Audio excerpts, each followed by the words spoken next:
Well, it's really truly amazing how quickly and with the intensity that this thing started, and how it got, up to the point where we are now.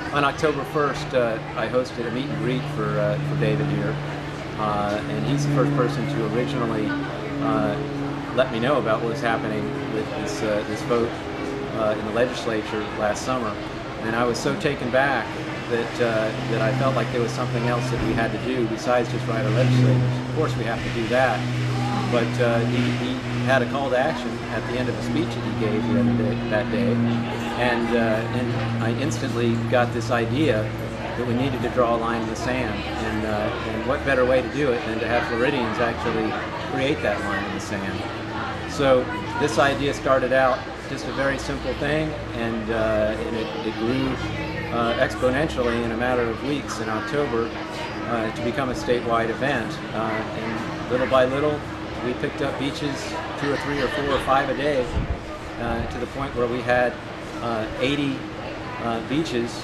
represented from Jacksonville down to Key West and on up the Gulf Coast to Pensacola. So it's truly amazing the intensity at which it built. The other point is, there's not too many things that Republicans and Democrats can agree on, but we've got Republicans, Democrats, we have business associations, every chamber of commerce from Destin to Panama City passed resolutions against oil. We have environmental groups. There's not too many things that those different factions normally agree on. However, in this particular instance, the whole state has joined hands in order to preserve our coastline, our waterways, and our valuable tourism industry. I filled up my gas tank this morning, and I don't have anything against the petroleum industry or gasoline interests or anything to that extent, other than the fact that Florida's coastal legacy is at stake here, and really we're fighting for Florida's soul.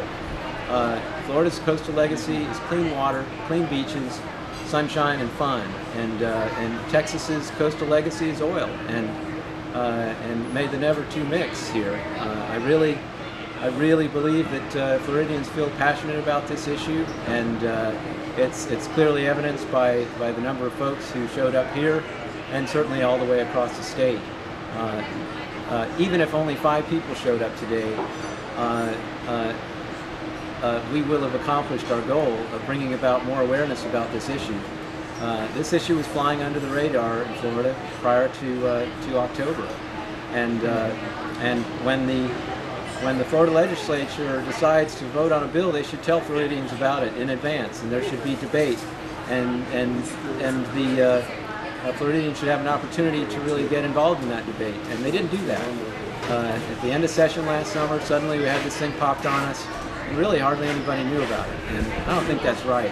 Not for something that really puts the soul of Florida at stake, and truly, once these oil companies get their nose under our tent, I truly believe that they're not going to stop. All you have to do is look at the existing oil drilling map just west of Pensacola, on over to Alabama, Mississippi, Louisiana, and Texas.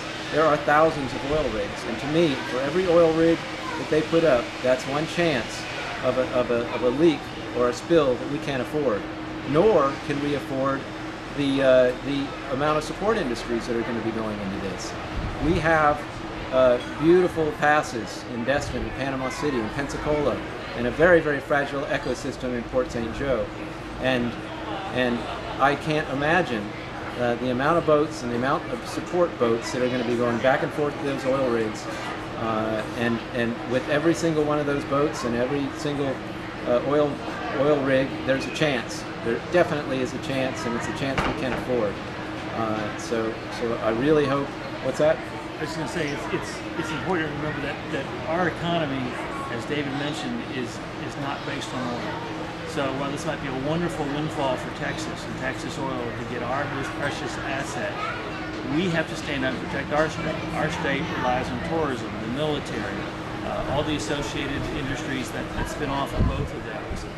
We also need to become a leader in alternative fuels. We have great resources here that we can be a leader.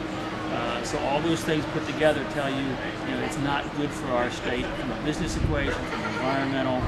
And the two last points I want to make, one is, if anybody ever doubts whether just one person can make a difference anymore in our world, well, Dave is an example of what one person can do. Now, he's my good friend. I'm proud that I'm his friend, but I'd be more proud that he took the time, had the courage, and the incentive to get off the sofa and out there and say, I want to try to make a difference, and what a difference he has made.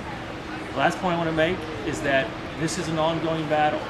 Texas Oil's poured millions of dollars into this campaign. At one point they had 50 lobbyists hired in Tallahassee to make this thing happen.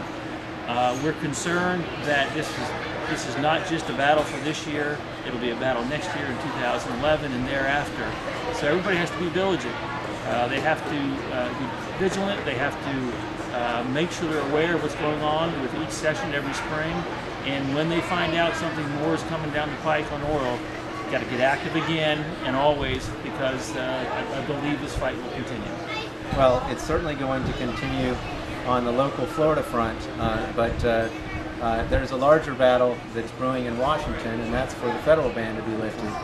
And we need to thank Senator Bill Nelson for his efforts to keep oil drilling out of Florida, and we also Senator Lemieux on the federal front.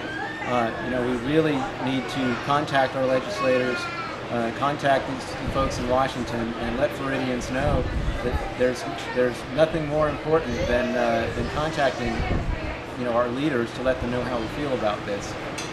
Certainly, I hope we will have made a difference today, and if we have to, we'll do this again to make a difference in the future. But it's something that we have to get involved in and make it happen. And how do you think the turnout today will affect people getting involved in the future? What's happened is the metaphor of joining hands goes much further than what happened today on the beaches of Florida. Floridians join hands in so many different ways about this issue, and so many different factions, as I said before, have pulled together: Republicans, Democrats, business groups, environmental groups, housewives, college students. There's a real power in that, and there's a real